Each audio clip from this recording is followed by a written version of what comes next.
All right, today we're doing an oil change on a Ford E450. This is a Class C Motorhome 2019. These are all pretty much the same, have been for a while. But just a couple things you're going to need here that we're going to use for the oil change here. We need new oil, 5W30, 6 quarts, so a 5 and a 1 quart.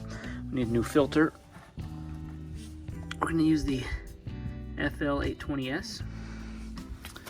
And then a 16 millimeter wrench or socket will do. You need a oil catch can. And then I drove the motorhome on these boards just to get a little more clearance. You can get under there without it, but just a little more clearance is helpful getting underneath there.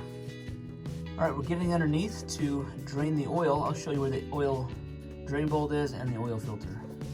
Okay, the filter's on a remote filter assembly right here, right next to the oil pan. The oil pan's black, and it has just a 16 millimeter bolt here. So we'll take that off, get it drained.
Okay, while we're waiting for everything to drain, we're gonna get the new filter ready. We're gonna make sure that this rubber gasket is off of the housing.